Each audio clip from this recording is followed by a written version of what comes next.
Hey, I've recorded this before, this part where Trump has told the economic meeting in Switzerland that the central banks and the elites of those banking systems have no future.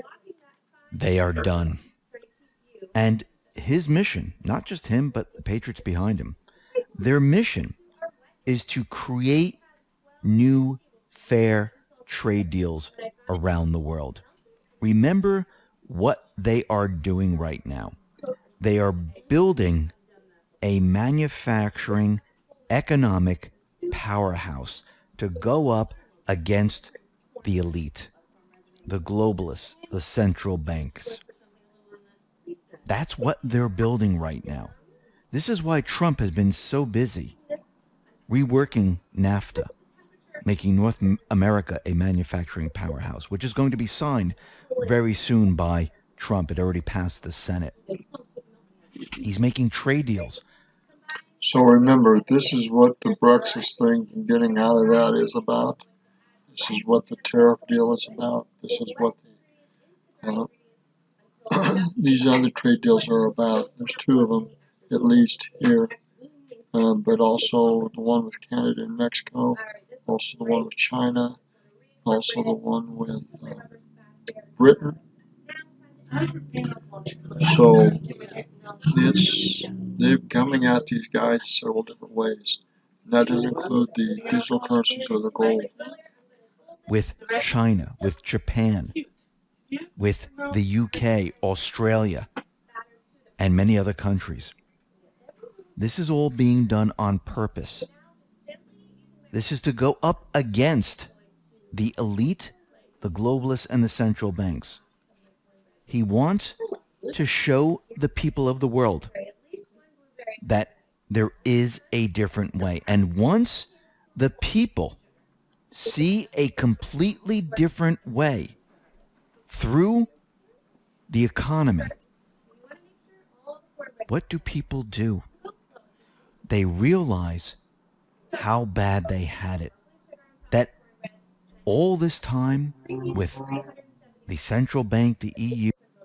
Now remember, other countries, Iran, want their freedom. They want their finances. They want a part and voice in the government. They want representation. They want to be involved in a financial system that works. They want internet. And that's just one example.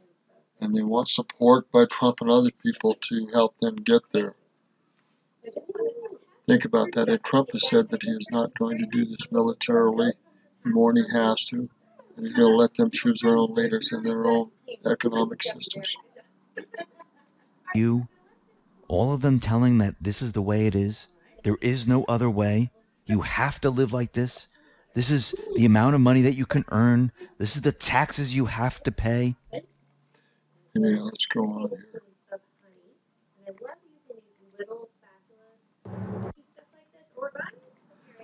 Who's more difficult to deal with than China? I'm learning something new here, guys. One of the many great things about our just signed giant trade deal with China is that it will bring both the USA and China closer together in so many other ways. Terrific working with President Xi, a man who truly loves his country. Much more to come. Now, do you think Xi and others are controlled by the globalists, the central bank, those deep state players within government? I believe so. Trump is establishing a relationship, an economic relationship. And I do believe, and I still believe, that China, Russia, and other countries, they're going to band together and go after the central bank establishment. And they're going to push this. Now, what's very interesting, we know that China, they're having a very difficult time. We know that they have this huge amount of debt. This is something the globalists have set up, and now China is faltering. Now, China, and remember, there are good guys and bad guys in all these countries. The bad guys, they like to play the blame game. They like to point the finger at other things. It's the central bank. They hide behind the curtain. These are non-elected leaders, and then they point to different things of why these things are happening. They're never going to take the blame. They're not going to say it's their system, it's what they've done. And now China is saying the reason why their economy is slowing, it's because of the coronavirus, the coronavirus epidemic that's breaking out. And this is the problem. Now, we're going to be talking about this a little bit later in the second report, but they're using this to explain why there is a slowdown in the Chinese economy. Again, more fake news. Let's move on. The truth is hard to come by. The power back into the people's pockets. Hey everybody, Kyle Dennis here with you. For the middle class, it will be announced over the next 90 days, and we're going to be doing a middle class tax cut, a very big one, he says. Now think about the last one. Of course, the mainstream media tried to play it off. Everyone said there really wasn't a tax cut, but the people that received those funds back or didn't have to pay, they saw it. When the people see it, it doesn't matter what the mainstream media is saying it, because the people understand it. Now, when Trump reduces the taxes again for the middle class is going to see this once again. And when they see this, the mainstream media, they can tell us that there isn't a tax cut, but when you're not paying as much taxes, when you receive a refund and it's a lot larger than you've ever received before, you know. Trump knows this. The patriots know this. And the mainstream media, the central bank, those players, they're all losing. And we know that Trump, they're also all complicit. Let's move on. they get paid to borrow money, something I could get used to very quickly. I love that. And he's saying that the Fed has been holding back the U.S. economy, not just today, not just yesterday, but since it was created in 1913. Yes, as time went on, it got worse. And Trump is letting everyone know that if we no longer have the Fed, if we remove the Fed, the people are going to see something they've never seen before. They're going to see an economy stronger than they've ever seen before. And people are going to stop and they're going to say, why in the world did we ever have a private central bank? What was the purpose? And this is not just going to happen here in the U.S. This is going to happen across the world. The world. This may be the shot that's fired around the world when this happens and this is announced. And it may not be this week, it may be in the future. But Trump is setting up a situation for freedom, for financial freedom, and for controlling the deep states and the big banks and the elite groups. It's going to be very interesting. Is being prepped for this. This is why Trump was sending the message at Davos, letting them all know it's coming. All that fear-mongering, all that pessimistic talk, doom and gloom, it's going to be replaced. I sure hope so. We're going to go to the second part of this. All right. So the president has the right to question corruption, and he should be, and they don't like it. He's going after these criminals internationally and nationally, and they don't like it, because a lot of them are criminally minded. To hold up aid. And what they're looking for is a quid pro quo, the crime. It would be something like this. I'm going to hold up the aid, and you will only get the aid if you fire the prosecutor in Ukraine. Because I'm going to get something when I give you something. That's what Joe Biden did. Well, who said that? That was Biden. That's what they're looking for. I mean, they already have it. It's Biden who said it, and it was recorded. But they don't want to look at that. So they're looking everywhere to find this in Trump's dealings. And what Yeah, let's get past this. Makes me sick. And emotionally, it's just pathetic. Hillary Clinton said that Tulsi Gabbard was a Russian agent. I mean, this reminds me of the time of McCarthyism, where everyone just said you're a communism, and they just continually did this. Now they're just using Russia, which is pretty much the same thing that they did back then, and they're just saying that you're a Russian agent, you're a Russian agent, you're a Russian agent. And we know that Nadler has pointed to everyone in the Senate and the House saying that they're all Russian agents. Hillary Clinton is out there saying that Tulsi Gabbard was a Russian agent. Well, now Tulsi Gabbard decided, you know something? I'm not going to take this. I'm going to sue Hillary Clinton. Now, we know why Hillary Clinton was doing this, to knock Tulsi Gabbard down. She's doing this. She does this to many opponents because if she's going to enter the race, which I do believe she will, she doesn't want these people in her way. This is why they have this feud going with Warren and Sanders. And Tulsi Gabbard is suing Clinton for peddling a conspiracy theory. And she's suing for defamation. Now, very interestingly, we know that $50 million worth. Representative Omar, she is being investigated by 3 different agencies, or these 3 agencies are looking into her dealings, and they might start an investigation. Now, this is from the Federalist. It says, it is widely known Omar was born in Somalia and immigrated to the United States as a Somalian refugee. At some point after her admission to the country, she obtained U.S. citizenship. The Associated Press reported on November 5, 2009, that Omar fled Somalia to a refugee camp in Kenya with her family in 1991. She ultimately immigrated to the United States as a refugee in 1995.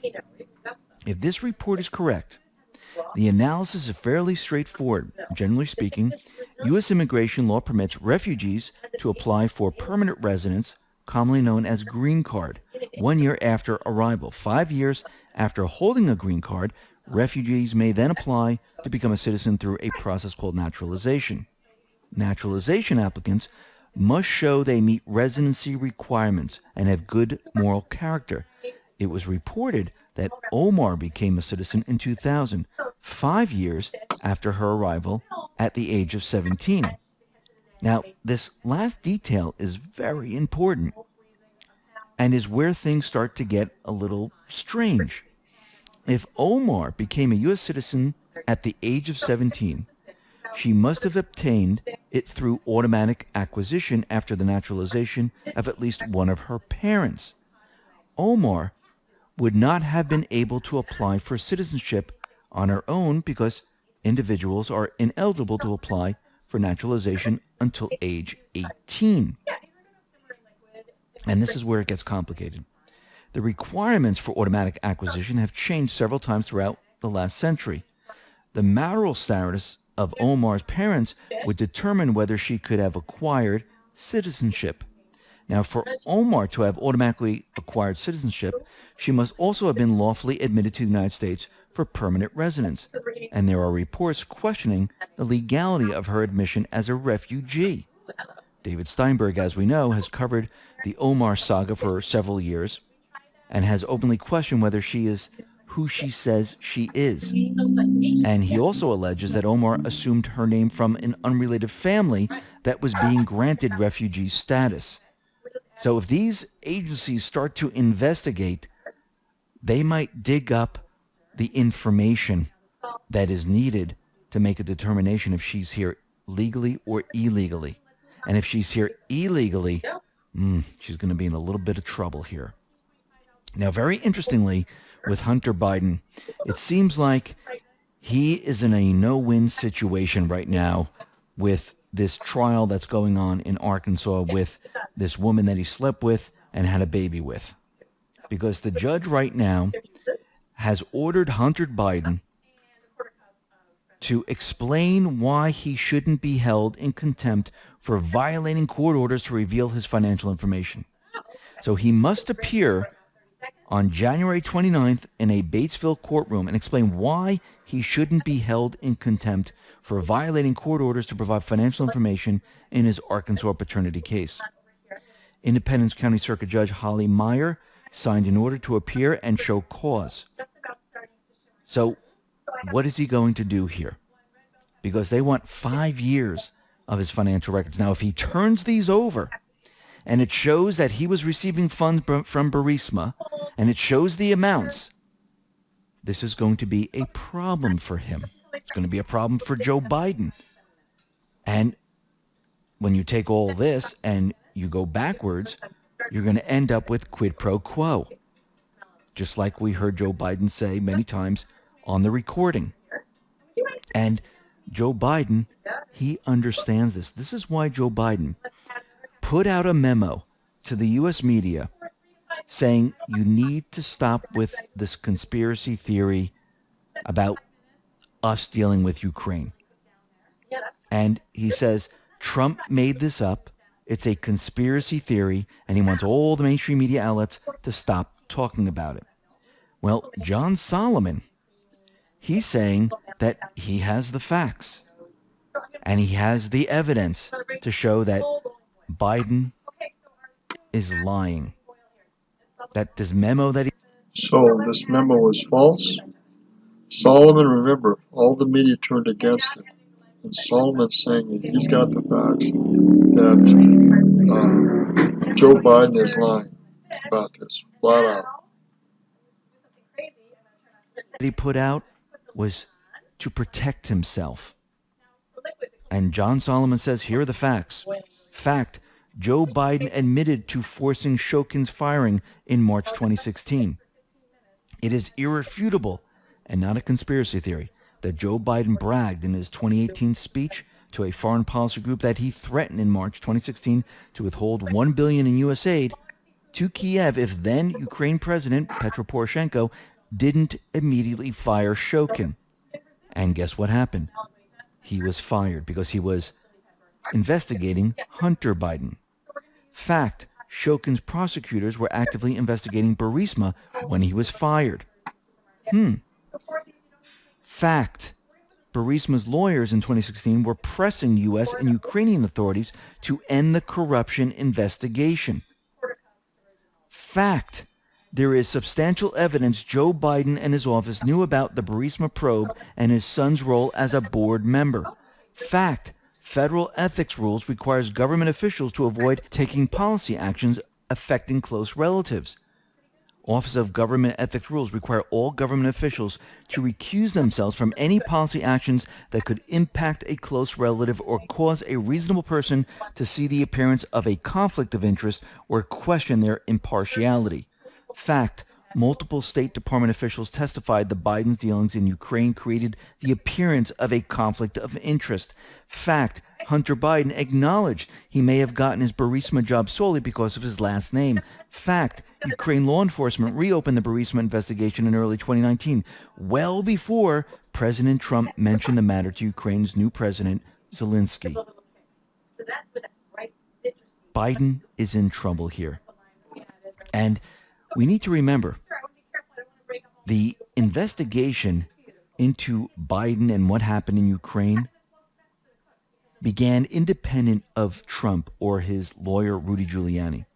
In fact, it was NABU, the very agency Joe Biden and the Obama administration helped start, that recommended in February 2019 to reopen the probe. NABU Director Artem Sitnik made his announcement that he was recommending a new notice of suspicion be opened to launch the case against Burisma and its founder because of new evidence uncovered by detectives. Ukrainian officials said that new evidence included records suggesting a possible money laundering scheme dating to 2010 and continuing until 2015. This is what they are covering up. This is what they're afraid of.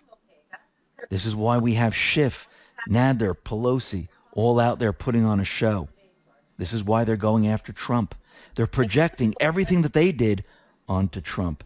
And here we are in the third day of the Senate impeachment trial.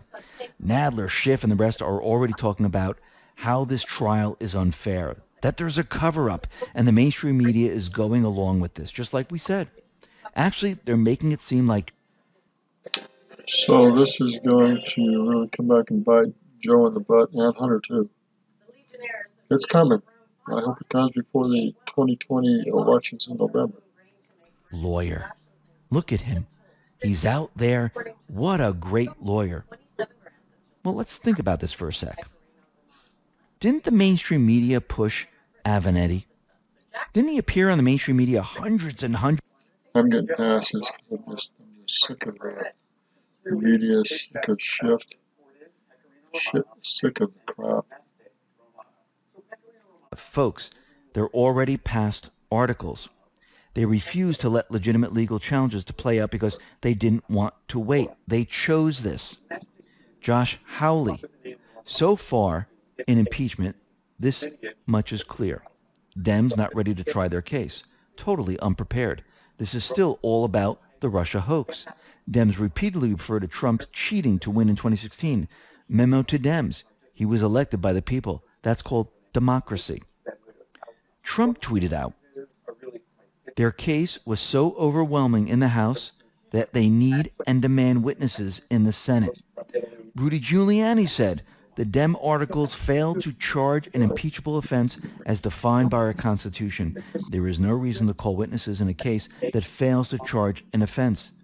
Letting it go further will be precedent for future partisan House to impeach a president for any reason. That's the critical point. There's no point more critical than just what was stated.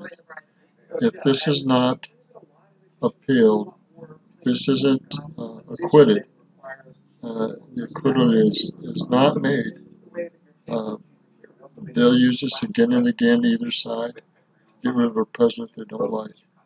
And it will eliminate our voting for a president and our whole democratic process. This could go down to states as well. This must be stopped and acquitted. Trump must be acquitted, or our Constitution is done for. Nothing is more important than this current trial that's currently going on. The Senate must acquit Trump without witnesses, or we're in serious trouble. Now, the Democrats, they brought up their amendments. I'm going to go past this. This is so sickening. I can't stand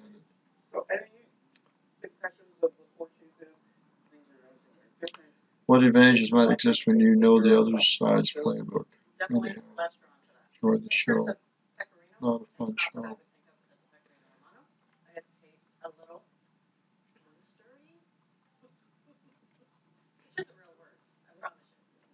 And this is why they haven't produced it.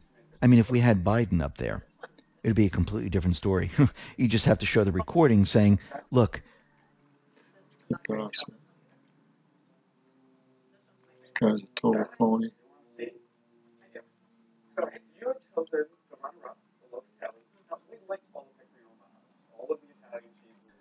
In all the headlines.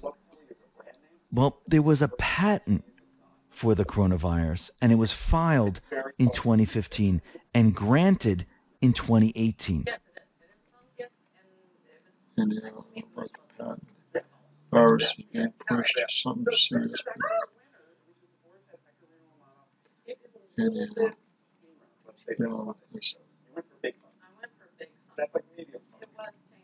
Chatter amongst those in control has begun.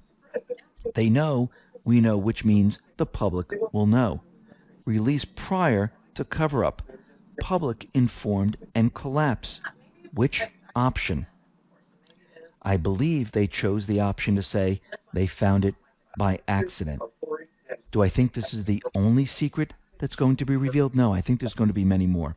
I think there's going to be secrets about space travel, about energy, things that have been held back for years upon years.